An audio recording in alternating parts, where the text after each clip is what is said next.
Hello and welcome to the latest episode of Millennial Money. So in this episode I'm going to be asking Damien how to begin investing when you're in your 20s. So we're going to be covering topics such as how to learn how to invest, where you should invest, how you can pick your stocks to invest, how much you should invest and what returns you should expect when you are investing as well. So we're going to be covering all of those things in this video so that if you are a beginner wanting to know how to invest, you can get started. So in this video I want to talk about how to invest in your 20s. Now the good news is that people in their 20s now, there are so many solutions for you to be able to invest that you can get started and start doing it. Now go back about 10-15 years ago, investing was only for the wealthy and you only could invest if you had about £50,000 to get started. So now you can invest from as little as £1, which is fantastic, which is why it's been opened up to more and more people. Now, how do you learn how to invest? Now, I would go and read around it. There are some good magazines out there. Money Week is one of the well-known ones. It's probably the best-selling money magazine in the UK. And I know it'll be a little bit heavy to start with, but you just need to read, absorb, try and understand as much as you can.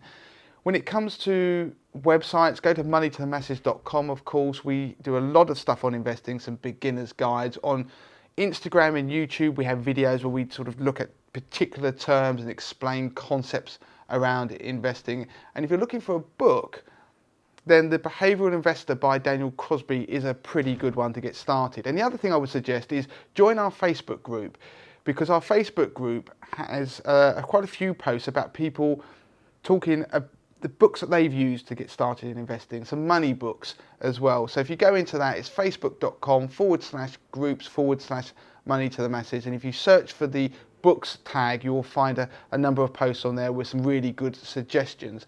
Now, when you start to invest, you shouldn't be investing if you've got lots of debt or you haven't got a cash buffer. So a cash buffer is an amount of money, typically about 6 months of your earnings saved up to pay for any emergencies.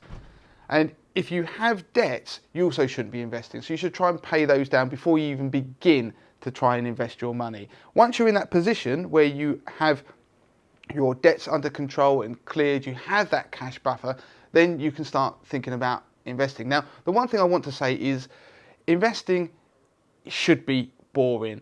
If it's not, then you are trying to get rich quick. Getting rich quick is the way to lose money. That's speculating. So investing is about being sensible, managing risk, not trying to do anything too crazy. So as I say, it's trying to get an extra return on your money above cash. Now, if you look at money or cash historically, you're probably not going to get much more than about 0.5%, 1% on your savings.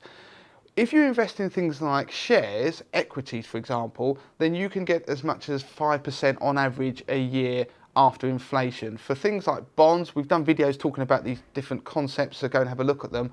Bonds, it's about 4.5% a year. Now that's based on the Barclays Equity Gilt Study, which looked at data going back over 100 years. So that gives you the idea of the amount of money you're possibly going to make. Now, if you don't really get what 5% equates to in money, then a good rule of thumb is the rule of 70. So if you earn 5% a year, then if you divide the number 5 into 70, that tells you how many years it will take you to double your money, and that would be 14 years in that particular example. So that gives you an idea. It's not get rich quick, it's get rich slowly, but you manage risk as well. Now, if you're going to invest, look at pensions and auto-enrolment in particular, because if you're employed, then you should be auto-enrolled by your employer, and there's probably some free money on the table there that you can take advantage of. So if you pay in, then it's likely your employer will match those contributions up to a certain point. So be aware of that. So don't invest at the expense of auto-enrolling in a pension scheme.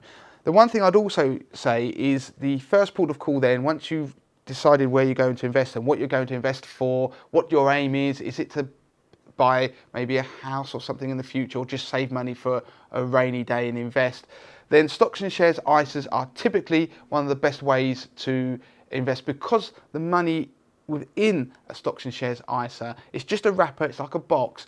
is tax-free. So any capital gains or income are tax-free. So it's a great way to invest and keep most of your money to yourself and away from the tax man. Now, think about your budgeting and your savings goals. And by that, I mean budgeting. You need to budget a certain amount to put away and invest a month if you can, if you've not got a lump sum up front. Now, most people in their 20s aren't lucky enough to have a lump sum to invest, so you need to put in a regular monthly amount. Now, there isn't really a minimum that you need to invest. It's as much as you can afford while not obviously bankrupting yourself. So different platforms, which a platform is a entity that allows you to invest. So think of it like a supermarket. You go and buy food from the supermarket. A platform allows you to buy the investments that you want within your stocks and shares ISA. Some of them have minimums. Often it's about £25 or £100 a month. For some of them it's as low as £1 a month. So what you need to do is budget how much money you're going to want to invest on a monthly basis, and you pay yourself first is what the principle is. The idea is you set it up as a bill. So when you each month you get paid, you then set it up so the money comes out automatically by direct debit and goes into your stocks and shares ISA, for example, and then invests in the funds or shares or whatever it is that you've chosen to invest in. And that means that you will benefit from the powers of compounding by doing it every month, and it grows, your money will grow in the future. Now, compounding is an interesting concept. The power of compounding is one of the wonders of the universe. So if you think about it, if I gave you an example, an offer, if I said to you, you could have £1 million today, now, as a lump sum, or you could have the option of taking an alternative scenario whereby I give you a penny a day. But what I'll do is I'll give you 1 penny on the first day, and then I'll double that, and it'll be 2 pennies on the second day. And on the third day, I will double that, so you'll get 4 pennies. You keep doing that for 1 month. So a typical month, the amount of money you have at the end would be £10 million. That is the power of compounding. So in that scenario, the £1 million might seem the best idea up front. It's easier to visualize, but actually compounding means that the second offer is far better. So for investors, it means if you keep putting your money in, then your money will increase, hopefully, over time with investment performance. But the profit you make, that will also increase. That's the compounding, the snowball effect. So that's why you invest and what you're after when you're trying to invest and you decide what you're going to invest your money in. Now, the next question is, how much should you invest? Yes, how much you can afford. There are no minimums on some investment platforms. I'll give you an example. Wealth Simple is one platform. There are lots of others. We have a best buy table on moneytothemasses.com. You can go and find that if you search on our website. And we look at all the robo-advice propositions out there. Now, robo-advice is a slightly, I don't like the term particularly, but it's a online money manager. So they manage your money with portfolios. You don't have to choose the underlying investments yourself. The way they work is you pick a portfolio, which is a bunch of investments all rolled into one with a particular risk level. Now, as an investor, you need to decide what your risk level is, and that's quite difficult because do you like taking high risk or is it low risk? Are you worried about losing money, or are you somewhere in between? Now, a lot of these robo-advice firms, there's Nutmeg, there's Wealth Simple I've mentioned, there's Money Farm, there's a host of others which you can find on our site, and we review them all objectively. They will help you choose a portfolio based on a range of questions they ask. So they'll ask you a whole bunch of questions about your circumstances and your views, and they'll therefore recommend a portfolio that should suit your circumstances. And then you can put your money into that, invest, let's say £25, £50 a month, and you keep doing that month on month. And over time, that money should hopefully grow. Now, the key, if you're investing in your 20s, is not to try and necessarily shoot the lights out with investment performance. The biggest impact on the size of your fund, your portfolio, will actually be at this point the amount of money you pay in each month. Because if you think about it, if you invest £50 a month, even if you somehow manage to double your money in terms of investment return, that would only push your fund value from £50 to £100. That is it. But let's say instead of that, you decided to increase your contributions from £50 a month to £100 a month. Straight away, your fund would have gone from 50 to 150, then 250 the next month. So increasing your contributions when you can and when you can afford it is the best way to increase the fund size when you start investing. Obviously, once you're in the latter stages, you're much older, you've got a much bigger fund portfolio size, then the investment return is the key thing, because you're not going to be able to afford to be paying tens of thousands of pounds necessarily a month into your portfolio. So it's all about maintaining momentum, with maintaining those contributions and trying to up them as and when you can and when you get a pay rise. And if you pay yourself first by making it a bill, the direct debit comes out each month, you won't notice it. You'll get used to not having that money to go and spend on anything that you want, maybe down the pub like most of us would do if we were in our 20s. Now, the popular question I get asked is it worth me investing if I've only got a small amount?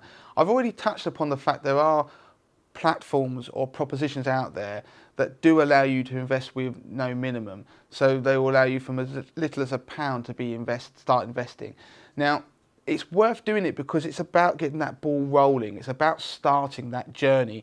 Because if you start investing, what happens if you're reading around the subject at the same time you're seeing your money go up and down in your portfolio, you'll start to gain an interest in trying to understand why your portfolio is behaving the way it is. And they will probably help you understand that too with some various different messaging or articles. But if you follow us on social media or you read moneytothemasses.com, we have a whole load of articles which talk about the markets, how they work, how different assets react and are correlated and perform together. And if you watch our midweek markets video, which I do every Wednesday or Thursday, I talk about what's going on in the market so you can relate that back to your portfolio. And it's by that drip of knowledge, over time you start to acquire more and more knowledge, and you may decide that you want to pick your own investments yourself. And you can do that with platforms like Interactive Investor, Hargreaves Lansdown, Charles Stanley. There's a host of them, and all of those are also reviewed on our website. If you want to know about the best platforms out there, then go and search on the moneytothemasses.com. We have a whole range of articles rating each of the various platforms and who they are good for or most suitable for. So up until this point, when I've been talking about portfolios, I've been assuming that you invest in something called funds. And funds are collective investments, which what they do is they pool everybody's money together. So rather than you go and decide, I'm going to invest in Facebook shares or I'm going to invest in the shares of Tesco, you can invest in a fund that will have a manager running it, or it might be run by a machine. And what will happen, they will decide the mandate of that fund, what they're going to invest in, and they will do all the management for you. And you benefit from the economies of scale because it keeps costs down and it allows you to have a wide range of investments. But of course you can go and pick the investments yourself, so you could go and buy Facebook shares. But I would suggest for most people that is a bit too much in the initial stages, because you need to do a lot of research. You need to understand the market, you need to understand the company, you need to understand company accounts, how to read them. So for most people, they would never go beyond buying a tracker, for example, or a fund that might be managed actively by a manager. But overall, the one rule of thumb I would also say is try and keep costs low. Because if you imagine that compounding example I gave earlier, costs work in the same way but negatively on your portfolio. So if you have a high cost to an investment, because every investment will have a cost associated to it, which will usually be a percentage of your portfolio they will take each year. It might be a small amount, 0.3, 0.5%, or it might be up as much as 1.5%, 2%. What happens is that over time, the impact of those charges being deducted over and over again from your portfolio is compounded. So you end up with less money at the end of the day when you retire or when you want to buy your house, for example, than you would have had if you'd kept charges low. So that is why passive investing, you'll hear this term passive versus active. Passive investing has gained popularity because it prioritizes keeping costs low by typically buying funds that track indices. And again, there's some wonderful examples out there. Wealthsimple use them. Vanguard has a platform called Vanguard Investor with a range of funds, particularly the life strategy funds are very popular. If you look in our Facebook group that I mentioned earlier, there's a lot of chatter around those funds because people like them. So go and have a read around the subject. Ask any questions you have within our Facebook community group, as I mentioned, because there's a lot of helpful people in there, including me, who will answer any questions you have. So that is it for this video. If you have any questions, I can only cover so much in this sort of whistle-stop tour of beginning investing in your 20s, then please either email me, Damien, at moneytothemasses.com, or ask the questions on social media or in the comments below this video on YouTube.